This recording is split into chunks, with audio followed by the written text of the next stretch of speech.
So, Karl Marx said that religion is the opiate of the people.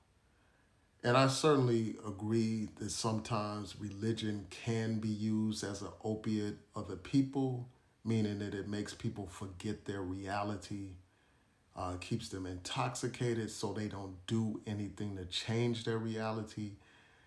And I immediately thought of that quote when I watched this video that you see in the background. This man in the background basically talks about the quote unquote blessing of Donald Trump, and he cites some scripture to justify his position. And he's basically saying that Donald Trump is destroying Western civilization, but black people will be untouched. Black people will not be touched. We'll be just fine. He talked about how black people are happy. They're dancing, doing line dances. They're living their best life, basically.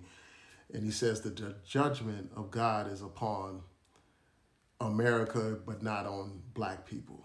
And he's using Donald Trump as an example, and he's basically saying Donald Trump is a tool of God. And he says that under Trump, these will be the greatest years for black people. And he said, sometimes you just have to sit back and watch things. And he says, Donald Trump is doing the Lord's work. That's what he said. And he cited the example of Donald Trump trying to undermine federal courts. And he went on to talk about how federal courts do all this negative stuff to black people, lock black people up, et cetera, et cetera. So I'll post a link to the video so you can watch it.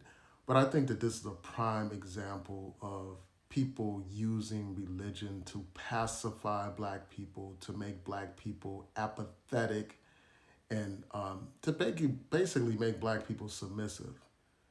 Because the harm is directed toward us. We are the targets of a lot of these negative policies that Donald Trump is implementing. We are the canary in the mine.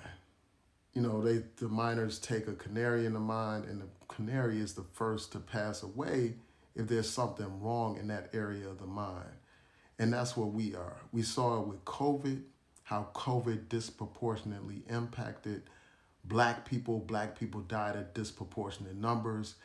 And we're going to see it with these Trump policies. Many of these policies are targeting black people, and we are going to suffer the most. We certainly are. These anti-DEI measures are designed to erase black history and black people. Make no mistake about it. So I don't know how in the hell somebody could think that we are going to be unharmed when these policies are designed to harm us. The other day, Donald Trump passed an executive order dealing with elections, an executive order that will make it more difficult for black people to register to vote. But yet and still, this man says we'll be just fine. Donald Trump is getting rid of black history. He's preventing black history from being taught in our schools by threatening schools that he will pull away their federal funding if they teach about actual black history. But this man thinks we'll be just fine.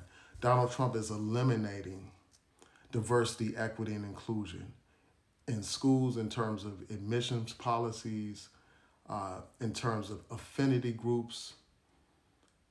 And that's going to disproportionately impact black people. It's going to be more difficult for black people to go to college because of these policies that this man is implementing. The college campuses will be a more hostile environment for black people because of these policies that Donald Trump is implementing. But according to this guy, black people are going to be just fine. Donald Trump is also getting rid of diversity, equity, and inclusion in the federal government, meaning that it'll be more difficult for black people to get federal contracts and to be hired in the federal government. And he's also putting on pressure on private corporations to eliminate their diversity, equity, and inclusion programs. Instead of using the Justice Department to enforce civil rights, this man is going to weaponize the Justice Department against schools that have diversity, equity, and inclusion, and businesses that have diversity, equity, and inclusion. And we know that black people will be impacted the most by these types of policies. But yet and still, this man thinks we'll be just fine and these will be the greatest years for black people. This man is literally trying to erase black history from Smithsonian institutions, the museums in the nation's capital. What does that mean for the African American History Museum that documents the struggle and the plight and the history and experience of black people? What does that mean for that museum? It may be potentially erased. And this man thinks we'll be just fine despite all of this. Donald Trump literally erased a sign that said Black Lives Matter. That tells you in plain and clear terms that as far as Donald Trump is concerned, black lives do not matter. But yet and still, this man right here thinks black people will be just fine. He thinks the judgment won't be on us. This is absolutely absurd. And while he's erased the Black Lives Matter sign, Donald Trump is actually considering issuing a pardon for Derek Chauvin, a man that unalived George Floyd. We all witnessed the unaliving of George Floyd. But yet and still, Donald Trump's top official, Elon Musk, said that that's something that the Trump administration should consider, issuing a pardon for Derek Chauvin, a man that made it clear that he didn't give a damn about black lives. But yet and still, according to this guy you see in the background, the black community will be just fine.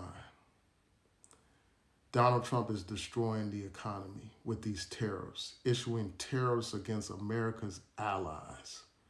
That's going to skyrocket prices. And who's going to be disproportionately impacted? Black people.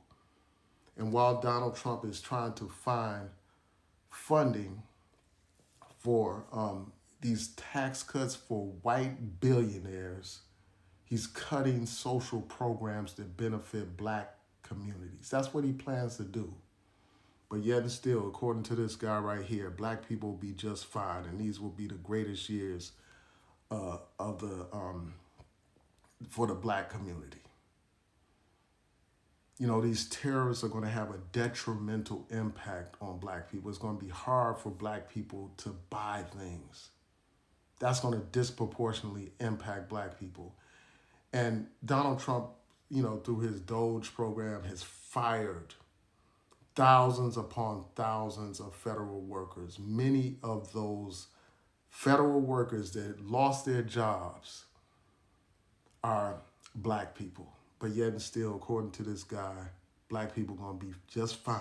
These are going to be the best years of black America, according to this guy. There are example after example after example of things that Donald Trump is doing that is detrimental to the black community.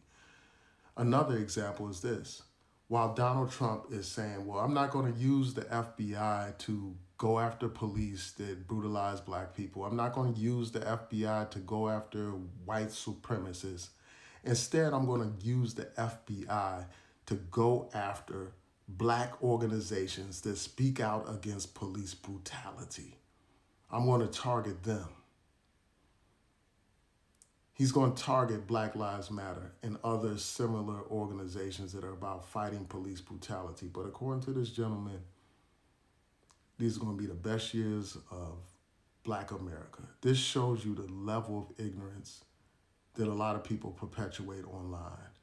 This is nothing but, the usage of religion to promote passivity and submission. It is a prime example of religion being the opiate of the people.